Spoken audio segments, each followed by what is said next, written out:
Welcome, everyone. My name is Marina Antunes, president of the Spark Computer Graphics Society, and I want to welcome you to this very special presentation with Mainframe Studios on the making of their new animated series, Guava Juice.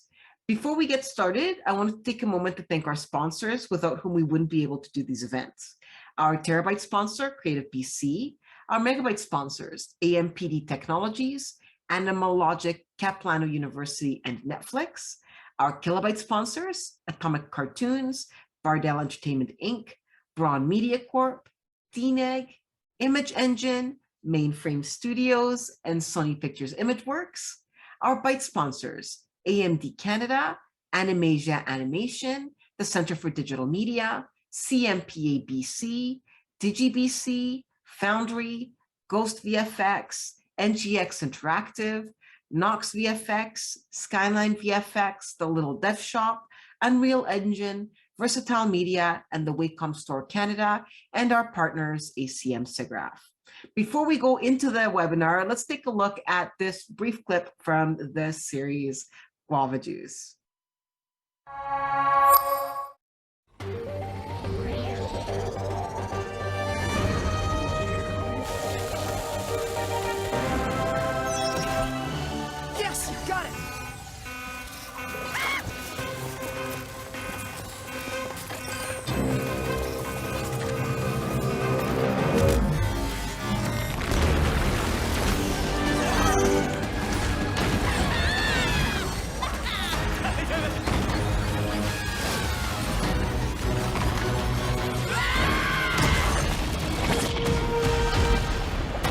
Your 3D battery as requested. Here, it looks better with these on. But I wanted 3D batteries. 3D battery. 3D size batteries, sir. To be honest, you could have been clearer. The Guava Juice Show. Welcome to the jungle. That's our look at the show. Let's get right into the discussion. Greg, why don't you go ahead and introduce yourself? I'm Greg Little. I'm SVP of Content for Mainframe, overseeing the company's shows for older kids and families. We also have a preschool executive, Tanya Green, who handles all preschool shows, and I'm an executive producer on the Guava Juice Show. Hi, I'm Lienne Sawatsky, and I'm one of the creators, showrunner, executive producers on the Guava Juice Show. I get to work with this lovely crew of people. And I'm Dan Williams. I do the same thing Lienne does. I'm EP, showrunner, creator, along with the other window. I'm John Hazlett, and I work with Lienne and Dan, and together we work as a show-running, creative, collaborative collective. Yeah. I'm going to ask you guys about working together as a team in a minute. Let's start by, the very basics. Where did the concept for Guava Juice come from? So the concept came from Roi Fabito, who has a YouTube channel, a very successful YouTube channel, 17 million subscribers, I think as of now, called the Guava Juice Channel on YouTube. And he does live action shorts, a lot of which involve him, or a number of which involve him jumping into a bathtub with things like Coke and Mentos, Slime. slime, Nutella, Super Balls. He was working with a company called Studio71 that represented him and had an initial idea for the show. That they then brought to me because I knew their the guy who runs it over there, Michael Schreiber, who's also an executive producer on the show. And they brought it to us to figure out how to flesh this thing out into a fully fledged show for kids. So what inspired you guys to turn Guava Juice, the channel, into a 2D cartoon? Where did the conversations begin to create this? I mean, when Greg came to us and brought us the initial, the idea and the initial sort of concept, it was really like a fun sort of period of discovery where we had to figure out just that, like, how do you take Guava Juice channel and Roi Fabito's brand and who Roi Fabito is, and then create a show around that. So it was, I would say it was like a combination of, kind of mining what he was already doing on his channel, and lots of brainstorming between all the four of us to figure out. Yeah, it's like a long process. Greg came to us because of some work we'd done on another show that he liked, and what we brought to that was sort of a kind of tight-knit storytelling while also being very kind of fantastical and big, and he knew that those were some of the elements he wanted to bring to this show as well. So did you want to say? Yeah, well, no, I just want to say that what we didn't want to do, Roy's already got a very successful YouTube channel. So what we didn't want to do is just repeat what he's doing on the channel. We needed a show that's a real narrative show that has real characters. And, one thing about Roy's channel is that anything can happen. Like he has a huge range of stuff that he does in the show. So we wanted to preserve this idea that of a show where anything can happen, but always grounded in characters that you really bond with and love and identify with. And in Wishfart, the show that Lienne and Dan and John had done previously, that's exactly what it was. Anything can happen, but you always feel grounded by these characters that you're following wherever they go. Mm-hmm. Yeah, and so we, with this sort of in mind, and with the initial ideas, it was like, so kind of taking a deep dive into who Roy is, and what, as we explored him, he is kind of like a cartoon already. Like his persona on YouTube is it's very big and very broad and very fun, and his whole persona and messaging, I guess, is very like, it's all about positivity and kind of inclusion with the people around him, and always like kind of like being kind to the world, I guess, and all those things were things we wanted to do anyway. So it's like some part of the task was easier because of that. Like it was like, we want to do this, and it's like, okay, well, so now let's throw this kid with this excitement and for the world and exploration into this fantastical world. And then, so what is that world going to be? And we started like breaking down elements of his channel that we wanted to include, but also how do you mine the most fascinating stories from this world. And it's a long process, but ultimately that's where we got to. A curio shop full of stuff, a magic bathtub that travels through parallel dimensions. I was just gonna say the bathtub is a good example of, like, Roy's got these bathtub stunts on his channel, which his fans love. And so, but like to Greg's point about taking this as a base, but then not doing what he's done on his channel, but taking it to another level and bringing a really like fun narrative into it, the bathtub becomes, in the show, it's a portal, it's a device in which you can travel to the multiverse. So we take that bathtub that his fans might already recognize and do something like, give it sort of like the ability to be a story engine, to take the characters, the three friends. Mm-hmm. Because on his show, he basically, that's kind of the genius of his show, is he just took this ordinary bathtub and he turns it into kind of like this magical thing that he can kind of like entertain people for hours with, which is so cool. And this is kind of like this logical kind of extreme extrapolation of that. And so we had this concept where there's a character of Roy who uses this magic bathtub to go into the multiverse. And I find in development, a lot of times you tend to move from concept to character. So you start with an idea for the show that's sort of a concept, but the more you get into it, the more you start to understand and flesh out your characters, the more the characters take over and start to drive the stories. Now it's true here. So the original concept of the show was, two characters working in Roy and Guava, two characters working in a shop. Who's a walking, talking guava? Yeah, walking, talking guava, of course. I'm sure, yeah, obviously. Yeah. And they're working in a shop, and then a customer would come in having lost something. They would go into the magic bathtub and go to one of the multiverses and find it or not, and come back, and that would be the episode. In fact, we only ended up doing, I think, one or two of those episodes. And because by the time we got to actually, by the time Lienne and Dan and John got to actually writing stories, we understood what the characters are and could make the stories much more about character, which means you can do a much wider range of stories, and it's ultimately more interesting. Yeah, so there's like it was really fun. There's like no standard episodes. They're like kind of, each episode is a jumping off point. I think they go to the multiverse almost every episode. Yeah. But they do different things, and they're there for different reasons. And so there was no standard model. Every episode was kind of starting over from scratch, like writing a little mini movie about these characters that love each other and love exploring the world. What the episodes became about then are the emotional storylines sort of between these characters. So we had one where the Jenny character, I should also say that in further development, we added a third character, Jenny, and made her a really full-fledged part of the team. And that's sort of what cracked it wide open, because now we had a trio that we could tell stories around. So one episode is about how Roy and Jenny aren't listening to Guava, who decides to go off on his own, and they're sorry about it, and they all come back together. Another one is how Jenny, who's a really courageous and action-oriented character, reveals that she's actually terrified of something, and Guava and Roy help her out with that. Yeah, by supporting her. Yeah, we always it's so true. It's like the concept was, you have a concept, and it's almost like a mechanical thing where you have a curio shop and you have characters who can get to a multiverse to get items. But then once you fall in love with your characters and build them out, then those characters start being the inspiration for the stories.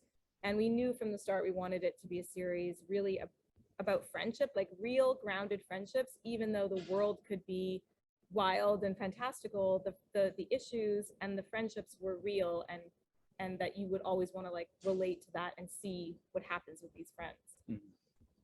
I have two questions that are kind of related to what you were just talking about. The first is actually about working with Roy. Like, how closely did you guys work with him? And was there anything that was kind of like off limits? That's interesting you asked that. I was going to say something about that. It was like when we first came onto the show, I did have some reservations because we never really developed a show based on a real person before. And we didn't know him at first. I'm like, what's he going to be like? What are the demands going to be? Are we going to be able to have the freedom to do the stories we want?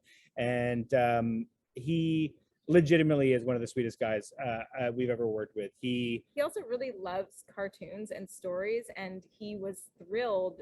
So he also really wanted to push into like the cartoon Roy. Like I felt like there was never a lot of he didn't have a lot of ego in the way of it. He was always game. We're like, Roy, you're gonna be a bad guy this episode. You're gonna go to a multiverse, there's gonna be a copy of you, and you're gonna be a real jerk. He's like, all right, I love it, let's do it. You're gonna be like Shadow Roy, who's like the demon who's like gonna take regular Roy's soul. He's like, all right, I got it. And we also weren't sure at first whether he would voice his own character or not, whether he was going to have the time or whether he wanted to, and but he did want to, and he's got a terrific comic performance in the show that just makes me laugh every time we're working through the animatics and the editing. I'm like, I don't know, it makes me laugh. He makes me laugh. He also really stepped into the emotion. There were some episodes that demanded kind of an emotional moment.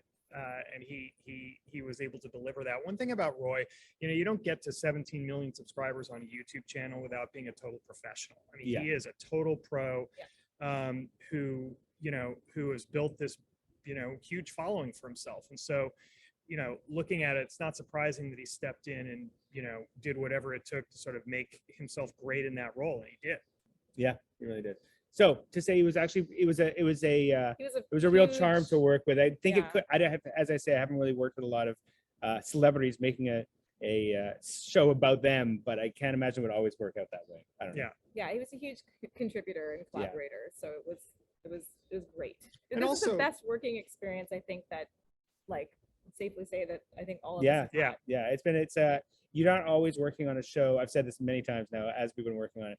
You're not always working on a show where everyone's trying to make the same show and everyone's collaborating and pushing and adding to this show, to the same show. Often there's consent, dissonant voices trying to change things. And this show, it's been such a great experience. Like everybody is like on the same page. Roy's on the same page. YouTube's on the same page. All the executive producers, we're all like trying to make the same show and trying to make the best show we can. I hope we're doing a pretty good job of it.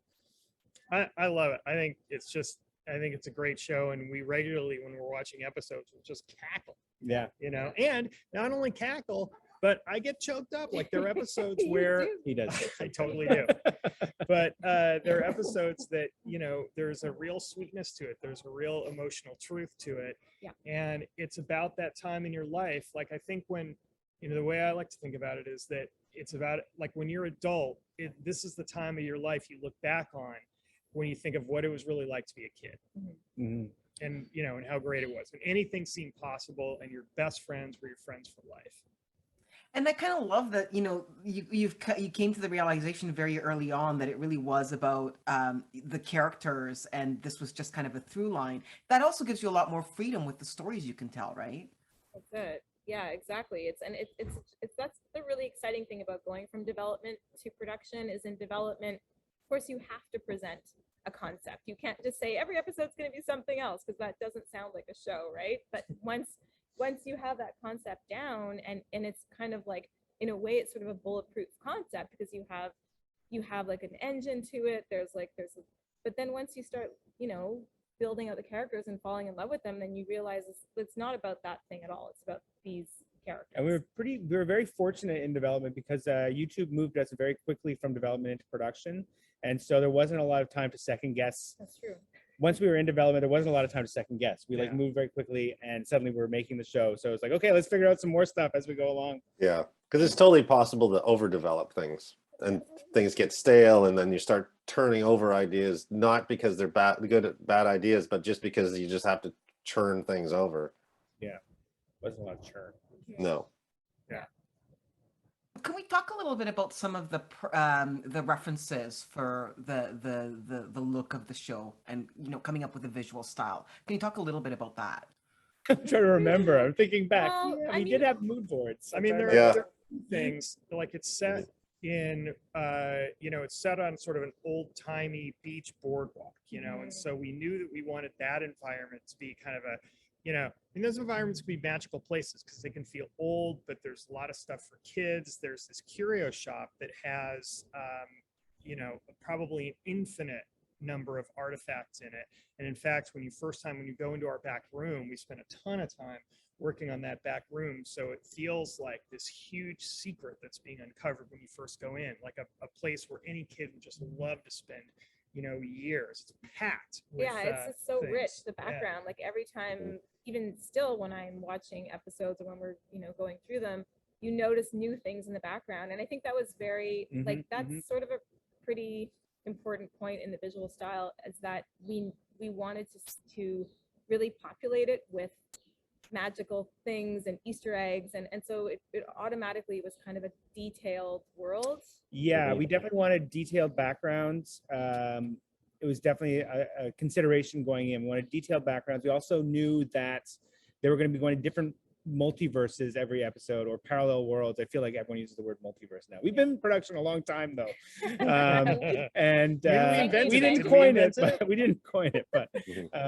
we wanted all the different worlds to have also to be part of the same world, but also to look like different worlds. It was like, as far as the process goes, I think some shows, they maybe have a singular artist who has this kind of like the visual style set at the beginning of the show, but obviously this show is went through a different process. I mean, I think at one point, like Greg even said, like, it's not a bad thing, but to say that this is kind of like a process of a committee. It's like there's a lot of voices, and actually that process of us all bringing our inspirations and all trying to find this visual style, it was not easy, and it took a lot of discussion and a lot of going through things.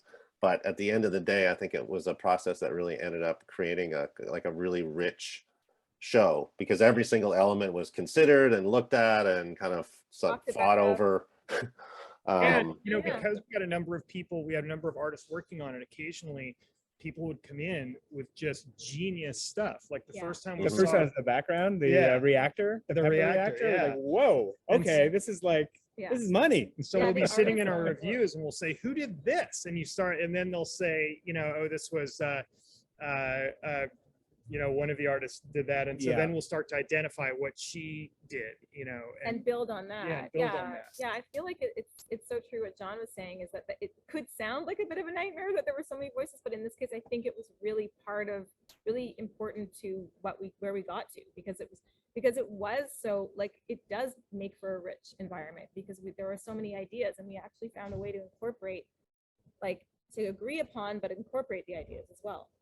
And the artists were incredible. They kept amping it up by bringing these backgrounds that were even bigger and better than we. And one of our best background artists, Michelle, was I think it was her first show she was doing backgrounds on. She was previously doing like layering, I think, or something. She was doing layouts or something before, and they needed help, and she designed the the back of the curio shop, and I was just actually talking to her yesterday, and she said, I thought it was just in concept art, and then suddenly I found out this was an approved background. She's like, I thought it was just concept. Like suddenly it was the show, and she was amazing, and she did a lot of more backgrounds for us too. Yeah.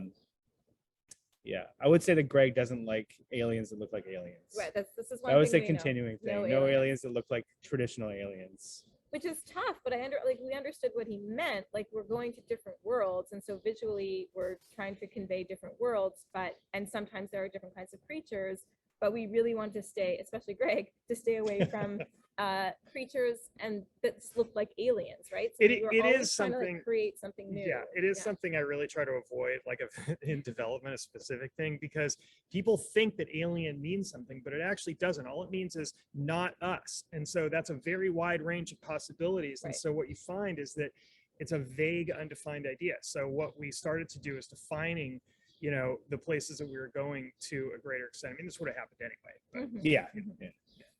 Yeah, like we've got this. I don't like slide Victorian- whistles, so there's no slide whistles in the show. Everyone's got a thing. I don't know. yeah. You all bring your own little thing to the show. Yeah, everyone brings their own little thing to Yeah. the show. You John, talked what's your thing? Does John have a thing? I'll let you know when I think of it. Okay. what was your favorite part of the creation process, and how is that different in development versus production? Okay, that's a good question. Well, I don't know if this is quite the answer, but I know writing, the writing process is very rewarding, but it's very difficult, and it's all in our heads. Also, I should say that Lienne and Dan and John came up with, wrote, and story edited every single episode, almost every single episode, and on a crazy production schedule. It was really one of the most extraordinary writing achievements you. I've seen. I It mean, was it's for real. it was very hard. It was not our intention to do it that way, but yeah, because of the schedule we did, and It felt writing- extraordinary. It felt extraordinary. It felt tiring. I actually think in retrospect that crazy schedule was pretty, it was hard, but like creatively it was pretty incredible because it was like we were just living in the Guava Juice world without ever coming up for air. So it was just like, talk about exercising. We had to come up with a your new writing episode muscles. every week. Yeah. Also writing first, second, and third drafts of all the other episodes that came before it.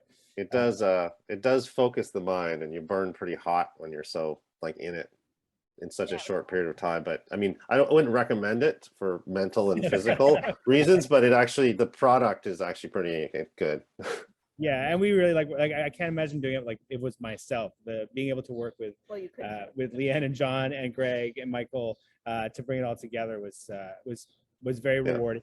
So Well, it was what very rewarding. Marina's It's- original Well, concept? I was going to say one of the things that I really like is the scripts are done, and you start getting designs. You start getting you do the voice records. To me, doing the voice record is like incredibly rewarding, and you really hear it come to life, and you're like, oh wow, like the actors have brought a life to these lines, and they in a way that is way better than we imagined when we were writing it. And so that step is always huge.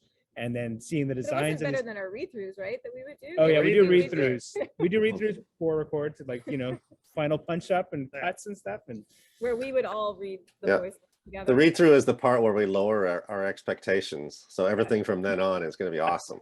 Great. Yeah. I always love getting the first animatics just yeah, the because animatics. there are all kinds of things that the director finds, that the board artist finds that we hadn't thought of. And, there's so many surprises in it, and I think most animation people would agree that the animatic is the place that the show looks the best until it's actually fully completed. Yeah. Because you get that human touch of drawings. And, shout out to Johnny Darrell, who's moved on, but was our director, through all the animatics. You did a great job setting up the show. Yeah, he did a terrific job. And Yeah, so the animatics were the animatics best are ones I've always ever seen. amazing. Yeah, the animatics are the best. Yeah, they're really great. And then you move to the animation. When you get the rough animation, like, oh, maybe we made a mistake and this isn't really working the way we thought it was. But then that too is like, because there's still things being refined and the sound has to come in. So far, I think we're on episode 109 at this point for final mixes. Every time we do that final mix, I'm like, wow, this is really come together in an amazing way. There's like, Yeah. it just, So I guess it you're looks saying every great. stage is your favorite stage. Every stage. think that's Waiting probably is true. not, I don't like waiting. Because every stage in in this show and in a lot of shows, every stage pluses it. But I'll tell you, there are other projects where, I mean, it's so hard to make a good show because things can go wrong, at any stage, and you're on a crazy schedule and something doesn't work. You find yourself sometimes just, having to make the best of it. But I think we all think that at every stage, our amazing crew plussed it. Yeah, everybody. Yeah.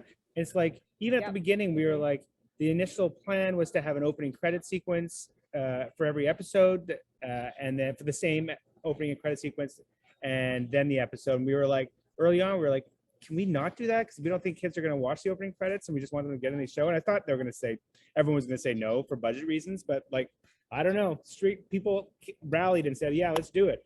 No opening credit sequence. We're just going to go right in. Yeah. It's like, it's been like that all the way along. Can we cut this? Even I know we're late. Can we change this? Someone will usually say, yeah, we can figure that out.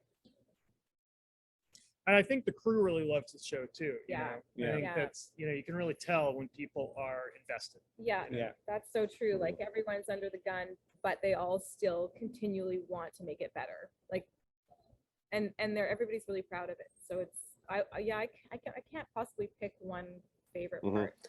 Well, there's going to be that stage where we accept the Emmys for the show, and that hasn't come yet, but that will probably be a pretty awesome stage. Good one. I love it. The manifestation of the Emmy. Yeah. I love it. You got to put it out into the world to get it back. I love it. Can you guys talk a little bit about, we've very on the surface kind of talked about the creative process, and I'm curious about like writing as a team. Like, what does that look like for you guys? Especially like, I'm assuming you're not together in the same room. So what is that process like for you?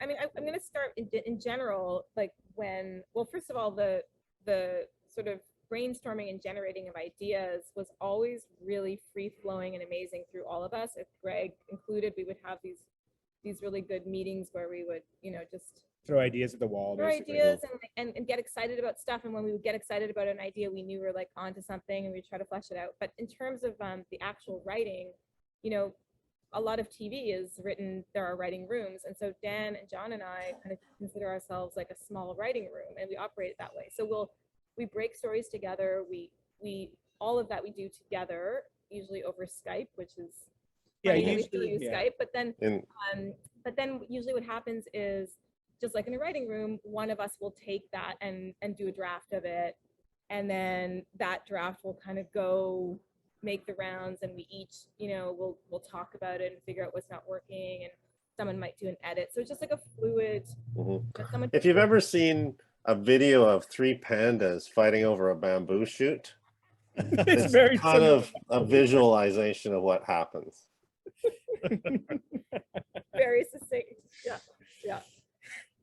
But all jokes aside, it's a interesting. We've been working together for quite a few years, and it's like we have like this kind of really, when we're working together, when we finally get back down to like breaking those stories, it's kind of like it is a. I've always, in the past, it happened even when we first started writing together. We'd have these days where it's like, it would start off, it's like, okay, it's the beginning of the day, everyone's really optimistic, and then we'd get into these kind of like struggles over things, and then by mid-afternoon, everyone's kind of like tired and grumpy. And then there was always this amazing thing that would happen, and it still happens, is like when the story congeals, when everybody kind of gets their way and the thing works. And that's the thing about us. If the story starts to work, we all get excited about it. And every day, if there's that moment, and it's kind of like there's a moment of elation, and we're like, we realize that all that work kind of came up with this thing that we could have never come up with on our own. It's kind of cool. And that showed in the drafts, and they would deliver a first draft, and then I and Michael Schreiber, the Studio71 EP, would make notes on it, and on an internal draft, and it would go back to them. One thing I really appreciate about working with Lienne and Dan and John is that they can look at a note. And I mean, writers write something the first way they write it for a reason. That's the thing that that first comes out, and it can be hard to pivot from that. And there sometimes is a moment where a writer starts sort of giving you kind of what what what the note says instead of sort of internalizing the note and and giving you a new invention that comes from them. And one of the things I really appreciate is how they're able to take the spirit of the note and not get thrown off by what it actually says, but come up with a new invention that addresses it, but still feels fresh in their own voice. Thank you. Yeah, I mean, definitely one of the things we do as a team is when we're working through a story is no one will be sent off to a draft without all three of us knowing exactly what happens, sort of every beat of the story from beginning to end. Like we don't leave things to like, well, we'll figure this out when we get there. Usually we know kind of that's where all the everything. Struggling and grumpiness comes in. And when it's Friday afternoon and we need a story to get out the door and we are still not figuring it out, it's very stressful. Yeah. And we're like, we got to figure something out. But just send it. Greg will figure it out. Greg's, like, just to circle back for a second, like when, like that part of the process was great too, because, Greg is really a creative as well and had fantastic notes, and it's true that like we've always felt that when there's a note, like sometimes notes are not great. That was not the experience on the show. The notes from Greg were great, and the notes from our YouTube executive, Daniel Hack, were also really insightful and great. But we've always kind of felt like if there's a note, even if you don't like the note, there's something wrong there. Like there's something wrong with that point in the story. In this case, it was a little easier because the notes were insightful and intelligent, and the people giving them really loved the show and got the show. But yeah, we would sit and figure out how to kind of like you say, reinvent that moment. Yeah, because the notes are just symptoms of things. They're not the actual disease. Yeah, you got to kind of figure out what's really causing the note. That's true. To Greg's credit, he was insisted on usually not just getting notes and then addressing them, but getting notes and then talking through them in a meeting to see what was important, what needed addressing, what could be done a different way. And we would have huge brainstorm sessions off those notes. Like sometimes we'd be on the phone for like a full hour talking about one seemingly small point that would then but ultimately everything really fed back into, then we'd go back and do another draft. And I feel like that was where the stories all became really solid. Yeah. This actually ties in a little bit into that. Dan, you were mentioning how, sometimes it's Friday at the end of the day and you still haven't gotten that thing out. Where do you guys get the inspiration for these storylines? Like, where do they come from? Are they things that have been like floating around in the back of your head for a while? Are you brainstorming and something just sort of, this is interesting, we should pursue this? Wow. Well, in this case, I think the process, initially, the three of us sat down. I think we'd all talked. We've been working in development with Greg for a long time, so we've been obviously sharing a lot of ideas and stuff like that. And so the three of us sat down. We actually wrote a lot of like very short ideas, these like mini ideas, and that kind of formed the basis for some of the episodes. But then we sat down with Greg and the other exec producers, and basically we just talked about ideas for hours. And I think that part of it is what is a fun sort of semi-fantastical story you can tell with this concept that we have that reveals something about a friendship, or what kind of like things are these three characters at this age going through, and how can those feelings and those journeys manifest in a particular plot. Like we try not to start with plot, or if we do have an idea that's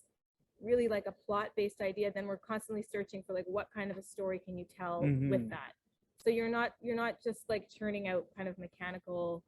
Certainly, as we get to know, as we got to know the characters, a lot of times it would be things like I keep lists of all the ideas people throw out because we have a lot of crew meetings. Like we have meetings with everyone across production, and people throw out ideas. So I try to keep a list of all of them. But we would be like, wouldn't it be, because you know the character, like, wouldn't it be fun if Roy became evil Roy? Wouldn't it be fun if the trio gets separated from the tub and so can't get back into it? And then so we'd come to the table with ideas like story nuggets, and then try to figure out how to tell an engaging 11-minute story. Like one of our favorite stories, I mean, not favorites, they're all favorites, but like one of our stories that I think that's a good example is we wanted to do a story about like how, sometimes your friends that you had when you're really young, you might outgrow them a little bit, but it doesn't really mean that time with that friend wasn't valuable. And so, and we have the the girl in the trio, Jenny, who we describe as a powerful teenage girl, is pretty like kick butt girl, but we wanted to explore like, well, what was she maybe like when she was a kid, and who was she friends with before Roy and Guava? And so we came up with a story where she there's another girl on the boardwalk, a regular named Nancy, and she's kind of like she's not goth, but she's like the kind of like emo girl who doesn't really have like a lot of enthusiasm, doesn't suffer fools, right? So we created a story where we explored like that Nancy and Jenny used to be friends, and then we found like this great story that happened in a multiverse where they had to like work together, but they also had to acknowledge that they still care about each other, and that was an important part of their lives, but they don't need to be, you know. But even that idea, even though that's kind of where it ended up, it kind of came from, I think early on, there's early versions of the idea where like Jenny had cut the hair off her dolls and it got stuck in the drain of the bathtub, and then that came to life, and there was this hair thing, and then it was like, and then eventually as the idea ended up kind of playing out, it's like, no, this should be like about Jenny and this friendship, and so these ideas build up over time. That turned out to be one of my favorite episodes. I'm a sucker for the heartfelt moment. Yeah, me too. And you know, there's this moment in the middle of all this action where they have this conversation, and it's really sweet. It feels really, you know, real. Yeah, a lot of moments like that. So I'd say, and we also have like we have like, it's kind of like every episode's a bit of a puzzle. It has to be different from the other episode. The characters have to be true to each other. We won't let characters diverge from who they really are. We have to go to the multiverse if we can, or at least use the bathtub. There's like a list of things we need to do, and it's a puzzle, and it's kind of a fun puzzle. And occasionally, like Michael, the other producer, threw out an idea. He wanted to do something in a pinball machine, and we're like, okay, that's the challenge. Let's take the challenge and see if we can make a story work with just that, and see how we can. So there's kind of a fun puzzle element to all the stories too, like checking all the boxes in a fun and fresh way every time. It's pretty fun. There was another conversation where we were talking about, I think, a completely different episode. And again, our other producer, Michael Schreiber, throughout suddenly shouted, "Follow that baby." Oh yeah. Oh, yeah. Follow that baby. That became an episode. That actually became an episode because we thought it was funny to use it as a line. Yeah. So that became the title, and sure enough, it was about it was a babysitting episode where they lost the baby in one of the multiverses. Right, and Jenny was totally confident that she was the best babysitter, and so yeah, they lost the baby, and then Nancy had to come back and sort of save the day. But they followed that baby for the whole episode. Sure did. I'm wondering if there are any story ideas or threads that you've maybe pursued a little bit and want to go back to at some point, but for whatever reason haven't worked as of yet. Yes, there was the goats, which we still haven't got done. There's an episode Cute goats. There was an episode about Roy bringing a goat back from the multiverse as a pet, but Jenny and Guava believe he's evil. Yeah, but the goat is like, Roy's so into how cute the goat is. He's kind of mesmerized by it. There was one episode called The Nothing, which we did a version of, I guess, in the end, the rainbow one, which was that someone came into the store looking for absolutely nothing. They didn't want anything. And Roy just couldn't handle it because he was like, everyone wants something. Roy likes to make people happy. He kind of lives for like bringing people up, supporting them, and making them follow their dreams. And so that kind of behavior of someone not wanting anything just would drive Roy crazy. And there was, we wanted to do an episode, which maybe we'll do in the future, being Roi Fabito, which like would mix live action with animation, which was too challenging for our time. We couldn't do it for the schedule. Yeah. But it's a little bit of like a Being John Malkovich type of thing where Roy looks in the mirror and sees that he's a. We're saying too much. We're saying too much. Right. Save it for Insider info for the next season. Yeah. But that Nothing episode did become a great episode where a little girl comes in wanting a rainbow. And the other Jenny and Guava are just sort of forehead slapping at this because they know Roy's gonna take it as a challenge, and this creates a very dark night of the soul. Yeah, he realizes you can't get a rainbow, and and it really breaks him. You can't make everybody happy. It's like it's okay that you can't do that. Yeah. That's so long. I mean, the characters are clearly like very well developed, and you've all talked a little bit about how you never diverge very far from the characters. Like the story has to be authentic. Can you talk a little bit about the process of developing the characters and their personalities? And do you guys have a favorite?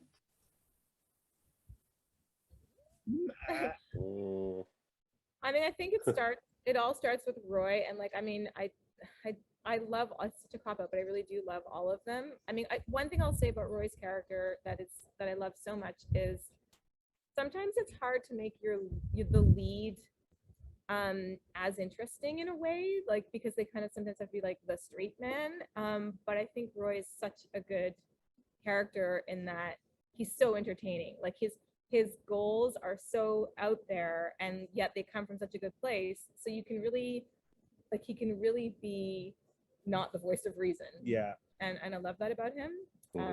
So I Jenny? know who my favorite character is, so I'll Who? go. So we had our 3 core characters we developed. We love them all. They're great. And we actually started going into production, and we had most of our secondary characters. But Nancy, this girl who lives on the boardwalk, she in Inception had 2 best friends. And we liked one of the designs of the best friend so much, we decided to make her a character, Jules. And then we cast her. And the woman who plays her voice, who does her voice, did such an amazing job of her voice. I just want to keep writing Jules stories. I find Jules so hilarious. And also, there's Alt Guava as well. It's pretty hilarious. Yeah, all of Guava is great. But I really like the Nancy character. Look, we love our 3 leads, obviously, and Bethany Brown, who voiced Jenny, did an amazing job. Adrian Petriw, who did Guava, was fantastic. I mean, and all of them added, Bethany added a lot of, nuance to that character, as did all of them, really. Honestly, going into the voice records, their performances are like amazing. But Sherilyn Fulbright, who does Nancy, it's like the affect of the character. So deadpan. It's so deadpan, and it's just like she's a real truth teller. Like nothing escapes her eye. And Sherilyn would often crack up because she says it's so not her. It's so not her. She would come in and we'd be like, no, say the line flatter. No, say it flatter, less emotion. And she'd be like, it would crack her up because she's like, I'm totally not like this at all. Yeah. Well, the cool thing about that Nancy character is originally it was kind of conceived. Nancy was conceived as this exact opposite of Roy, kind of almost as as a nemesis character, and she is in attitude, but she's become so much much fuller character, like kind of like not definitely at an arm's length distance from our trio, because she definitely sees the world in a different way, but she's a fully developed character who has this little crush on Roy. So there's she's evolved into something really interesting. For sure. I have a soft spot for Jenny, because she was sort of the, we brought Jenny into the gang, as Greg was saying, early on in development, but we always loved the idea of like a powerful teenage girl, where that aspect of power, like really, like, there is such power in teenage girls because there's so much like passion, and maybe it's like deep down, maybe it doesn't show, but there's just this like power engine inside that you're just, you're like kind of exploding. And I think that I love the character of Jenny, and I love how Bethany plays her, and I love her natural design too. She's very physical, but she's also like really fiercely loyal to her friends, so she's great. Well, and one of the things that's interesting about the show is that it really does sort of capture like different types of teenagers and how, personalities as well. Was that like a conscious decision, like to make sure that you kind of touched on, like, not everybody is the same? Yeah. Like, this idea of diversity among, your peers. Well, for sure. I mean, 100%. You want the characters to play off of each other and to represent different kinds of, people, both, representationally and personality wise, and you want to have like a very inclusive bunch of kids on this boardwalk, that so anyone watching can sort of relate to somebody. Or I mean, one of the things we did on the show, which maybe was it was partially intentional, partially maybe schedule based, I'm not sure, but we would cast a wide net. Anyone, like, for casting, we wouldn't ask for specifics too frequently. We would ask for everyone to audition, and we would cast based on not on the previous character design, but the design would kind of come afterwards, after we cast the actor. So we were just choosing the best people for the role throughout. We found some amazing voice actors. Yeah, the look of Jenny completely changed once we got Bethany on board. because she just inspired us to to create a look for the character. Yeah, to make her more like Bethany. I mean, one thing I'd say about the characters is that all shows, I think, or most shows, want a diversity of character, and in every way. But like when it comes to character personalities, character types, you're going to have one that's this way. You're going to sort of triangulate with one that's another way, another so that they all can play off each other. And when you're looking at a Bible for a show, and I look at a lot of them just being in development, you get pitched a lot of shows, and in short form, a lot of them can look sort of similar, in types. Like there's the, there's the, the worrisome one. There's the, butt kicking one. There's the positive. Like there are certain types. Tropes. Yeah. Yeah, tropes. And it's and sometimes, you don't get much further than that. That's when a show, I think, is less interesting. But I think in this show, what started to happen is that when we started to put them together and look at how the ensemble worked, they did bloom into real individuals. And I think that's what what we were saying at the beginning about moving from concept to character.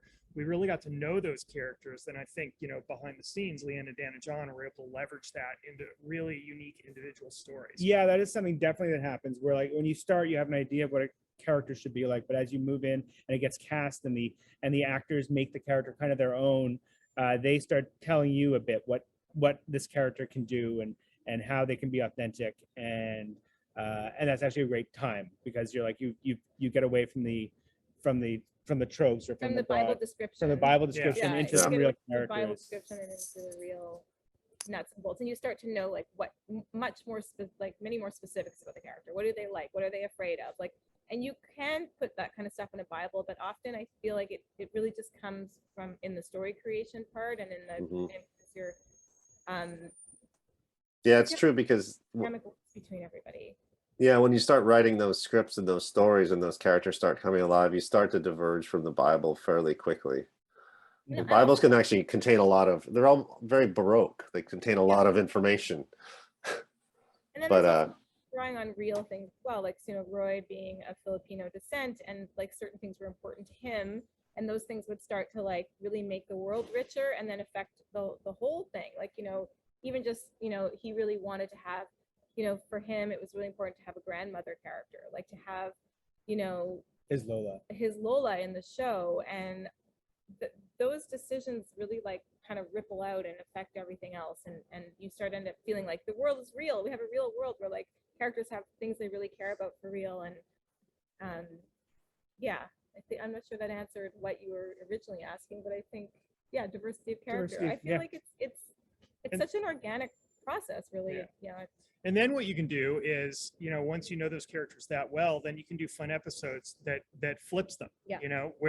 Where if you're having fun with the character being the opposite of who that character is for one episode, like the one where Jenny's really scared of something. Like that wouldn't have been in, and we did that. I think that was episode 24. Yeah, 23, 24. Yeah. And so it was very late in the season, but we were able to do that because we already understood, a lot about who that character is. I wanted to talk a little bit about production, and what led you guys to do the show in 2D instead of 3D? Well, it's a comedy, and it's it's comedy, it's action, and it's for older kids, and so that all leads to, to 2D. I think like our favorite shows, for that age group is 2D. And I'll just speaking for the studio for a minute, for Mainframe, we're very well known as a CG studio. We've been in business for, I think, close to 25 years now doing CG shows, but we had never done a 2D show before. It was really one of our goals, not only from a business point of view, but creatively. Like, some of our favorite shows were that way. And so the only real way, nobody's going to give us a show to produce on a work for hire basis that's a 2D show, especially a premium show like this, because we hadn't done it before. And so we needed to develop a show that would launch us into that business. So that on a strategic level for Mainframe, that was one of the reasons we did it. But really the reasons were creative. Yeah, I think the TV CG has come a long way, but it's still for comedy. I think 2D for timing comedy on TV, it's still 2D works better. Yeah, you just can't get that character expression out of the 3D at that level on TV.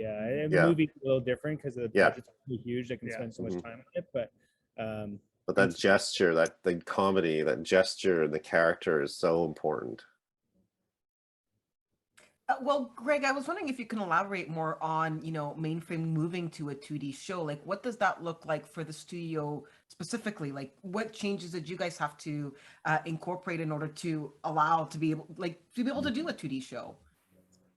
Well, a lot of it's the same. Had to squish everything. Yeah. I think. I don't know the technical stuff, but I think they just flatten it. Right? I mean, a lot of our crew already has experience in both CG and 2D. And of course, design initially is all done in 2D, before you start to do models. But I think, we always try to cast the right talent for each show that we do. And so we were able to bring in some really amazing artists and storyboard artists. Haley Cather is our storyboard our storyboard director, storyboard supervisor was fantastic. Johnny, our director, hadn't worked in 2D before, but his own personal stuff, leaned more in that direction. So I think it's really just bringing in the key people into our studio who had that experience, And it felt like people were excited because they were getting to, like you said, with Johnny, like he did some of his own stuff was 2D. So here it was an opportunity as well for people. I mean, we're all animation nerds to an extent, and so there isn't anybody out there who doesn't have their favorite 2D cartoon. It's what we grew up with. It's what, it's baked in to a certain extent, And we worked with a great studio for the animation part of it, Top Draw Animation in the Philippines, who are very excited to work on the show that Roy was part of because he's Filipino. So we did the front and back ends in Mainframe, and we did a number of we had an animation crew in Mainframe. So we have a terrific animation director, Luki Saeed, who was on our side and giving notes. But and you do revisions. We do revisions on a lot of shots. When it's a show that we really want to, or when it's a shot that we want to have closer hands on. But it's expanding that side of our business, and we're going to still continue to do a ton of CG.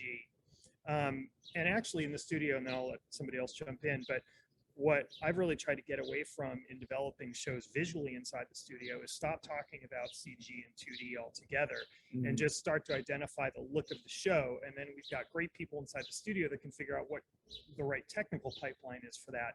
But let's just focus on how we want the show to look instead of, sort of assuming a particular technology. Yeah, it's interesting. That makes sense. I'm wondering how, if at all, did the pandemic affect your process, your production? Well, this is the first, for example, we are here in Vancouver right now. I mean, Greg's from LA, but Dan and I and John, we all live in Toronto, and this is the first time that we've been to the Mainframe studio this week, right? So where we aren't at the moment. Well, but we're you could say the pandemic's still affecting the production because I was supposed to be there, but I got COVID a few days before my flight, so I had to stay home. And sorry, go ahead. Well, no, I got to say that in a lot of ways, it has been good, for us. Not obviously the pandemic is not good in any way, but what it forced us to do at Mainframe is within a week move our entire crew out of the studio and working at home. And what we realized from that is that we could hire people from anywhere. And so a lot of our crews on the East Coast, we've got people working really from all over the world, and it freed up our talent selection process, and it let us just focus on the best person for the job, regardless of whether we could get them into a studio in Vancouver or not. And it's been, I've got to say, it's quite, I'm obviously not a production expert, but it has been really impressive to me how it has all worked. Like, there have been hiccups, of course, and there have been some small delays here and there that we would make up, but overall, like, everything we've done has just kind of worked. The voice records worked, even though actors were in different Roy places. was in LA, the actors were here. And our meetings, like, we had so many production meetings, and you think, well, it's going to be hard on Zoom, but you get used to it, and we're all able to, like, get our opinions in there anyway. And I don't know, it's been, you get used to it really quickly. Although yesterday we were all in the studio, and I was doing notes on animation, on first pass animation on one of our episodes, and Lukey, our animation director, was right in the next room. Yeah, that was good. And so I was able to run out with my iPad and say, hey, what about this? Shouldn't we do blah, blah, blah? And you're like, oh, this is what it was like. Yeah, you kind of, it's true, you adapt for Yeah. better or for worse in a way, Yeah, right? we were going into the studio yesterday to meet the crew we hadn't met yet. Yeah. And I only realized the night before we weren't just going to the studio to meet the crew. Everybody was going to the studio because no one actually works there anymore. Yeah, So yeah. it was like everyone was traveling from all over to be there. Yeah, It's fun. it's pretty cool. What was the Lukey wants us to stay remote, though. He Lukey does. wants to stay remote. No, he no, like- he wants us. He is. I think he doesn't want me running it. Oh, no, he prefers every you to 5 be seconds remote. He's like, to point that to was- my iPad. Yeah, he's like, Yeah. that was easier for you, Greg, but not necessarily easier for him. Got it, yeah. Well, I was actually going to ask what for each of you, what was the biggest challenge to overcome with the pandemic? Well, I wanted to get out of our apartment. Been sitting at my kitchen table for 2.5 Biggest years. challenge. It's a pretty big challenge. Not being able to work with John in person was like, Yeah, I mean, that was a big, initially that seemed kind of like a bit of a shocker that we were going to go into the show, and we were like, we usually sit in a room together and work together at that story level, and it was just doing it on Zoom seemed very, or we use Skype between ourselves, but it eventually transitioned pretty smoothly. I don't even really, after a while I didn't really even notice it. It's kind of like we're kind of in the same room. yeah, we leave the Yeah. window open when John's there and we're like talking through stuff and doing stuff and yeah, it's pretty. I gotta say that I couldn't even say that there was a difficult part because we're making what I think is a really good show, and that's so hard to do. And the fact that we were able to do it means that it must have been okay. Yeah, no, I agree. Yeah. Yeah. So what's the timeline for new episodes? Well, we released our pilot. We produced the pilot very quickly, and it came out as a sneak preview on December 31st of 2021. And I'm not sure if I'm supposed to say this or not, but I can tell you that our next episode 102, is going to be released on June 4th. Saturday morning. Yep, June 4th. Saturday morning, June 4th, and we're going to have 24 more episodes coming out between then and the end of the year, and we're so excited for everybody to see it. I mean, the Yeah, pilot, yeah. the pilot, you often find a show in the beginning, and I think we all love the pilot, but when the pilot was long. yeah, I think the animatic for the pilot was like 14 minutes or 15 Yeah. minutes. We cut it. There was a whole musical sequence that we cut. Pilots are so hard because Um, you're trying Yeah. trying to, you're trying to explain what this is to people, but then Trying too hard.